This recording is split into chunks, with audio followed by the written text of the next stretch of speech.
This is an example of a medium level problem in the Bode plots game in Circuit Tutor. As always, there are examples available at various levels of difficulty, and I would strongly encourage you to view some examples prior to attempting the exercises. That'll make it a lot easier to complete them. And also, of course, view the introductory tutorial that explains the basic concepts, which is shown on the main Bode plot menu. Actually, I'll just go back. So that would be here, for example. Okay, so let's do a medium exercise. And here we're given a transfer function, which is randomly generated. And the first task, this is a function of j omega, j of course being the square root of -1 as always, is to find the limits of h of j omega as omega goes to 0 and as omega goes to infinity. So we can look at this function and inspect it. And as omega goes to 0, we see that the numerator will, of course, go to 0 because there's an omega there. In the denominator, the j omega here will go to 0, the j omega here will go to 0. So we're going to have a product of some constants. And so 0 divided by some constants, well, that's clearly going to be 0. So we don't even need to compute anything other than 0. Now, as omega goes to infinity, then the j omega here will be dominant. Well, I mean, it's not dominant, but it's there. But down here, it will be dominant over the 5, and likewise, j omega will be dominant over 50. So multiplying that together, we're going to have j omega times j omega squared approximately in the denominator, or in other words, j omega cubed. And then we have a j omega here that's going to cancel out one of those. So we're going to basically end up with 1250 over j omega quantity squared. Well, as omega goes to infinity, clearly that goes to 0 because omega goes to infinity. The denominator is going to go to 0, infinity rather, so the fraction will go to 0. So once again, the answer is 0. Now, if we needed to enter infinity in some cases, or negative infinity, for example, let's add a minus sign, then you would do that here just by clicking on those buttons, like that, for example. But I'll just enter the 0 here, which is the hopefully correct answer. So we'll check that, and that is correct. And that's been printed on the screen here. And now our next task is to identify the type of filter for this transfer function, if it is one of the standard types. Otherwise, it won't ask you these questions. But in this case, we see that it's clearly not low pass because it has 0 gain at low frequency. And it's clearly not high pass because it has 0 gain at high frequency. So it's not passing either low or high frequencies. If we look at the function, however, we can see that it does pass some frequencies. So for an intermediate value of omega, this certainly isn't going to be 0. So therefore, it has to be basically a bandpass type of filter. So we'll select the bandpass option. And then the second part is to find the order of the filter. And that basically, for something like this, a realizable filter, that corresponds to the number of poles in the denominator. So here we have a simple pole. Here we have, being that is a squared, that's called a double pole. So we have a total of 3 poles in the denominator, 1 simple pole and 1 double pole. And so that would make that a third order filter. The numerator is not relevant for determining that. So that would be a third order filter, and we'll check that. And that is correct. So the next task now is to take our transfer function and to put it into what's called standard form, which is convenient for making a Bode plot. So standard form, as it explains, means that the constant in each term is equal to 1. And that refers to terms where things are added, not, of course, the numerator term. That we can't do anything with that. So because we do have a fraction here, we're going to need to start out and use one of these fraction terms. I can either just click on that to put that in place, or I could have dragged it. You can also drag things out of there if you need to. So that puts that there. And in the numerator, I'll just click that numerator portion. That way I can just click on these things to put them in real easily. So I'm going to need a constant times j omega. So I'll just put the k as the constant. And then I'll put in a j omega just to the 1 power. I'll use that, the easiest thing. And then I'll just put in my constant as 1250. So we don't have to do anything with the numerator because it's not a sum. The terms in the denominator, however, are sums. And so there we're going to factor out, in this case, factor a 5 out of this to make this 1. In this case, we're going to factor out 50 quantities squared, because the whole thing is squared, in order to make this constant 1. And so what we're going to need is, first of all, a term like this. And I'll select the denominator just so I can click it, or I could have dragged it too, but whichever. And then here, because that's squared, I'm going to need a 1 plus j omega quantity squared. So I'll put that in the denominator here, and I'll fill in the squared. And the first term here, the j omega plus 5, that will become, after we factor out the 5, that becomes 1 plus j omega over 5. So I can put that here, and then after I factor out the 50 squared here, that becomes 1 plus j omega over 50. The quantity, whole quantity squared. And now, because I've pulled out 50 squared here, and I pulled out a 5 here, so I have 50 times 50 times 5, and so that's going to be a total of 12,500. And that means that I need to reduce this by that same factor, which, as you can see, that's going to make that equal to 0.1. So really, I probably didn't need to put that constant in originally, but I did. So now I'll just change it. I can backspace there, or just click in that area and backspace to put in the 0.1. And that should be now the equivalent to the original function. So I can check that.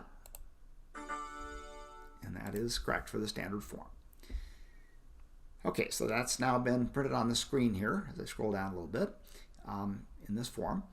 And now the next task is to find the magnitude of this complex valued function, because that's what we're going to use, of course, for a Bode magnitude plot, which is the focus of this exercise.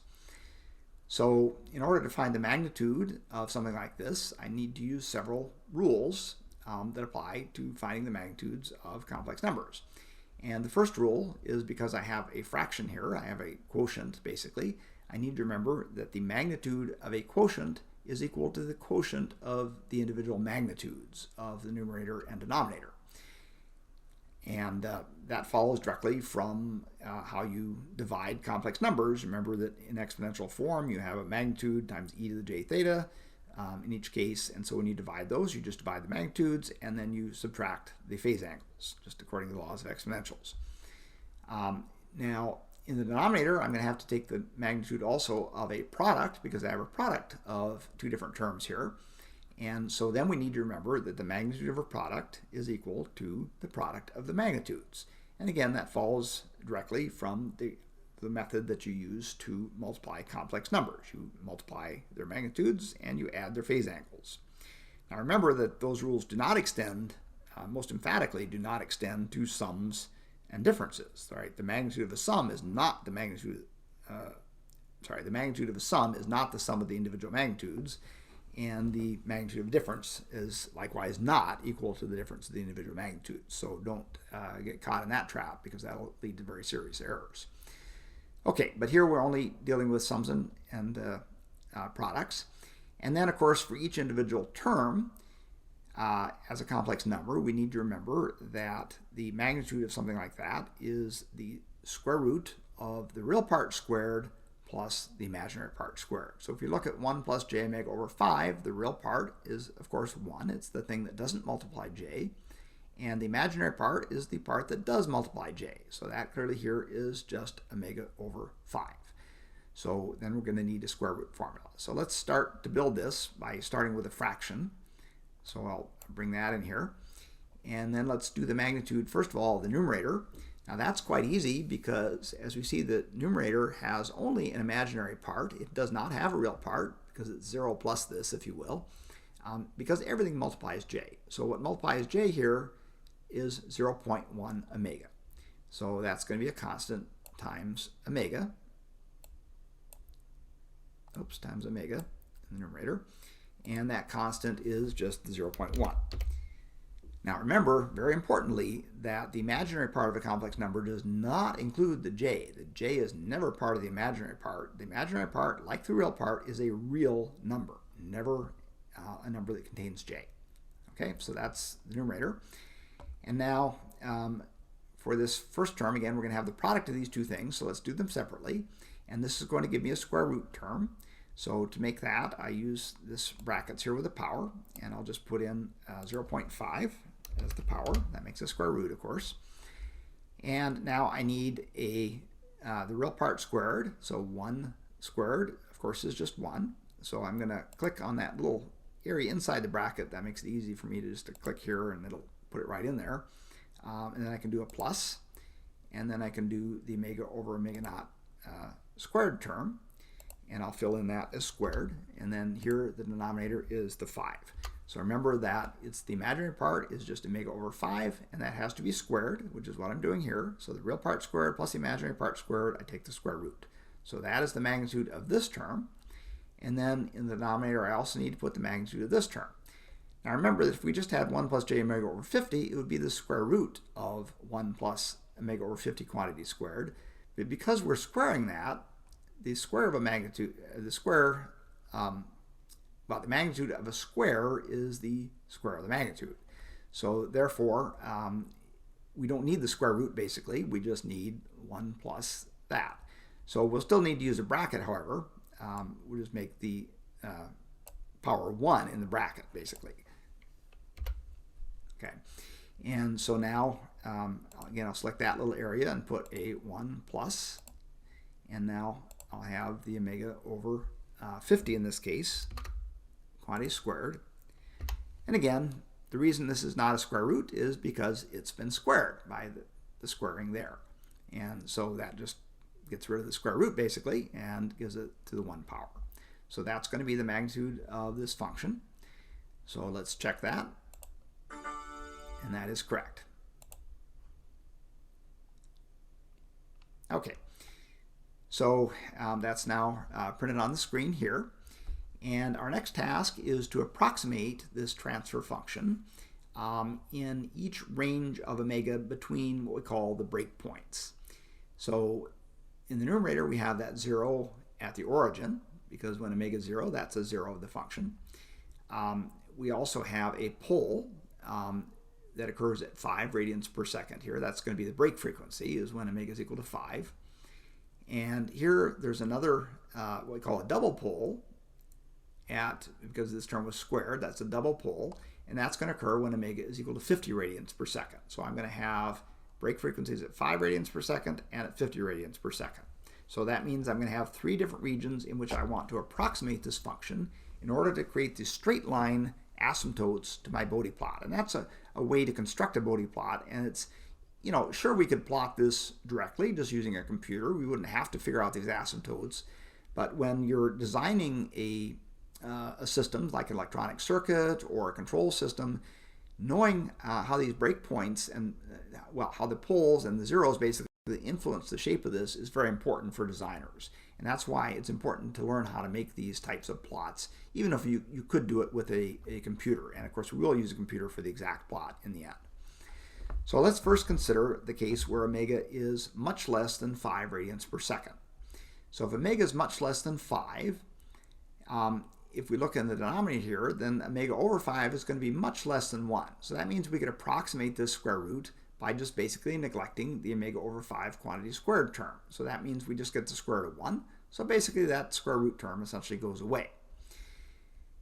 Now in the next term, since omega is much less than 5, it's also obviously much less than 50, because 5 is less than 50 after all. So therefore this is going to be even more negligible compared to 1. And again, this term becomes 1. And so what we're left with is very simple. It's just the numerator of 0.1 omega when omega is much less than 5. So that is a power omega, so we'll use this thing. We could also use a constant term if we need a constant, but in this case we need a power omega. So we're going to enter 0.1, and then of course that will be omega to the 1 power, because it's just omega. Now the second thing we need to do is to convert this into decibels, because we're going to use the logarithmic decibel unit as the vertical axis on our Bode plot by convention. So in order to form decibels, you have to remember that basic formula that for a voltage or current gain, and all of these transfer functions, by the way, should be assumed implicitly to be voltage or current gains, which is the most common thing, then the number of decibels is equal to 20 times the log to the base 10 of this value. So that means we're going to have to take the logarithm of this, which is a product of a constant and an omega, And the log of a product, if you remember from basic properties of logarithms, that is equal to the sum of the logs of the individual things. So, for example, the log of 0.1, well, we can actually just work that out in our heads because the log of 0.1 is -1.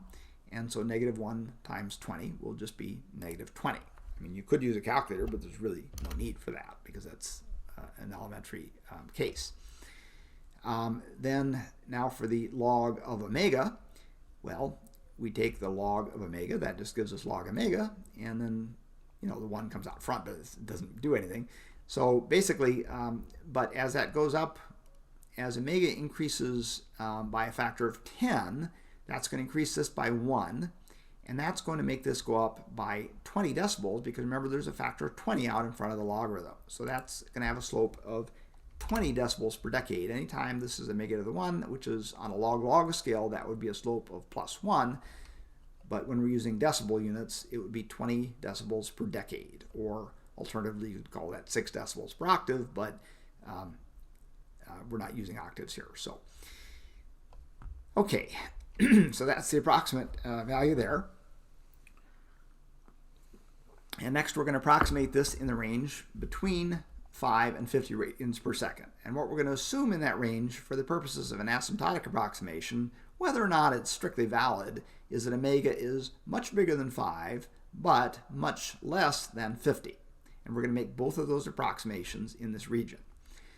So we look at the square root, for example. If omega is now much bigger than 5, then instead of neglecting this term, we're going to actually neglect the 1, because if omega is much bigger than 5, then this is much bigger than 1, and it's squared to boot. So therefore, the 1 will be negligible there to first order. So that means we're going to be taking the square root of omega over 5 quantity squared. And so that's just going to be, obviously, omega over 5 that we have out here. And we flip that upside down to put it in the numerator, it becomes 5 over omega. So multiplying that, this gives us 0.5, and the omegas cancel. So we're just going to have a 0.5 in the numerator from this term and this term. Now the second part is this. And here we assume that omega is much smaller than 50, so we're still going to neglect this compared to 1, and so this is just going to be 1. And so again, that was the 0.5 value, because we have the 5 which flipped up there. So 0.5 and the omega's canceled. So that's just going to be a constant of 0.5. So I just used the radio buttons there to get the constant term. If I used the other term, I'd have to put in omega to the 0, which is kind of silly. So I just use this constant term instead. And now to compute that, I can use my calculator and take 20 times the log to the base 10 of 0.5. And that works out to negative 6.02 decibels. So I'll enter that here. Doesn't have to be quite that precise, but I'll put that in. And that completes that part. Now, in the third range of frequency, we're assuming that omega is much greater than 50 radians per second. So now, if we look at our approximations, well, we're still going to have omega, of course, much bigger than 5, because it's even bigger than 50 now. So this will still work out to be the same, and so that's going to be just a 0.5. Remember, this divided by this, making the same approximation, is 0.5. But now here, this is going to be different, because now omega is much bigger than 50, so therefore this will be the dominant term in the denominator. So I'm going to have my 0.5 multiplied by, when we flip this upside down, it's going to be times 50 squared. So 0.5 times 50 squared is going to be 1250. And so I'm going to have 1250, and then I'm going to have an omega squared in the denominator. So it's going to be 1250 times omega to the -2. Okay, because again, we're still going to have, remember the original omega here canceled out with this one. So we're going to have omega squared there. And again, you can work this out on paper if you like, but it's something you could probably almost do in your head. Okay, so that's 1250 omega to the -2. So now, again, we take the logarithm of this and multiply by 20 to put it into decibels. So when we take the logarithm of the 1250,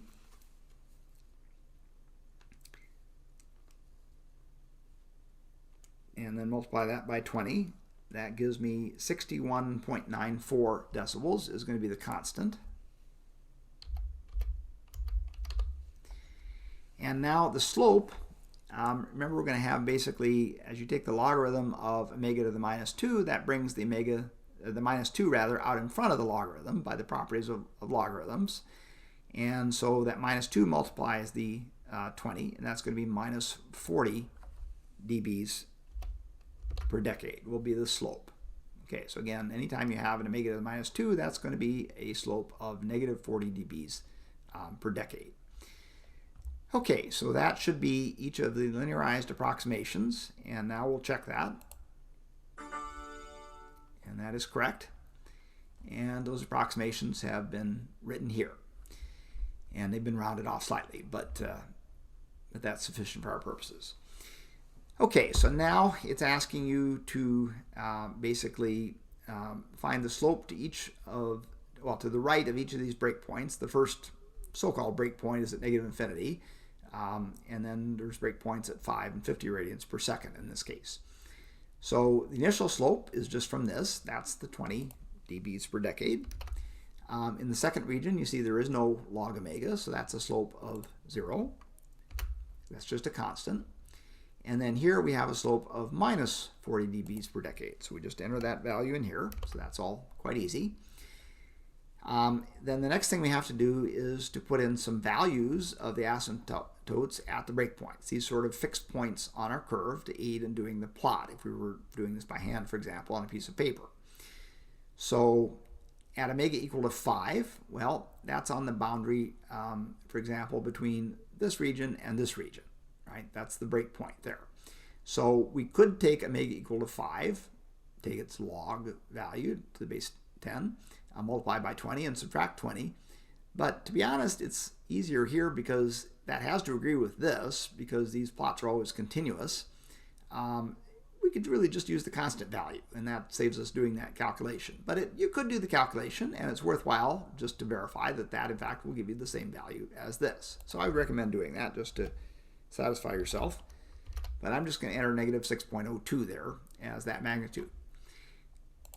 Now, the next one asks for the exact value minus the value at the intercept. So the exact value means the value we obtain from this expression where we have not made the approximations that are coming into the asymptotes here. So one way of doing that would be simply to evaluate this function at the breakpoint, which is 5 radians per second. So we just put in 5 here in each of these places. This would be the square root of 2. That would be 0.5, and then you could, that'd be 0.1, quantity squared, 0.0, so it would be 1.01 basically, or roughly 0.99 times that. So we could work that out and then subtract that from the value, and then we have to convert it to decibels using the standard formula, and then subtract the value at the intercept of the approximations, which is this value here. Another way of doing that is to say, well, at this first breakpoint, this is a simple pole. And at a simple pole, basically, the exact value is always going to be 3 dBs lower than the approximate value, neglecting interactions with other poles. So sometimes that's not super accurate, but honestly, this doesn't have to be really accurate. It's not subject to the 1% restriction like the other numbers are. So that would be good enough, certainly, for this.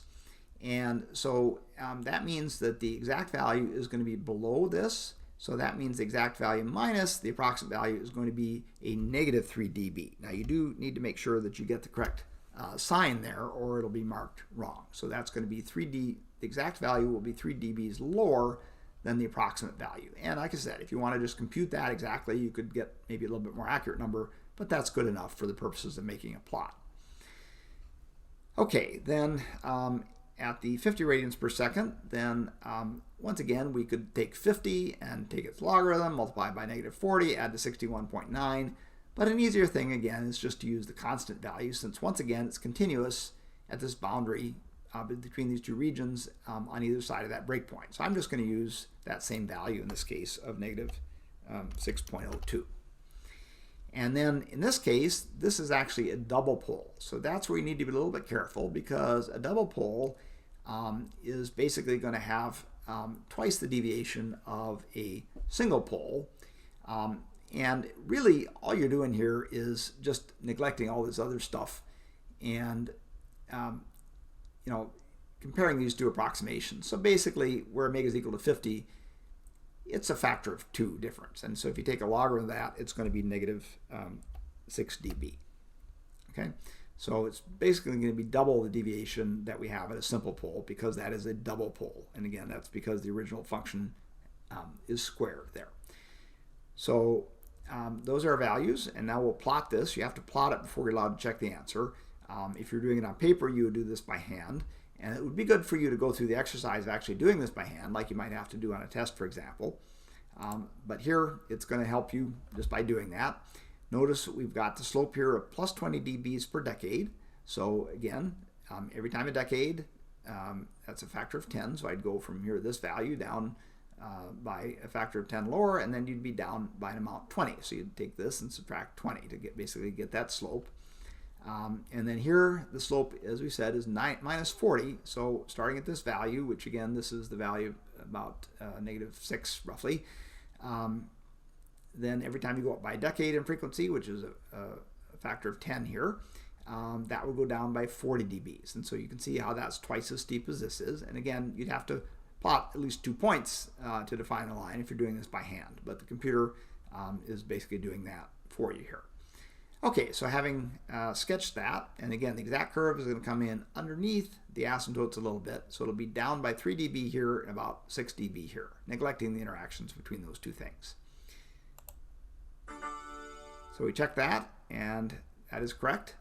And here you can see that, in fact, the actual deviation there was 6.06. That's pretty close to our assumed value of minus 6.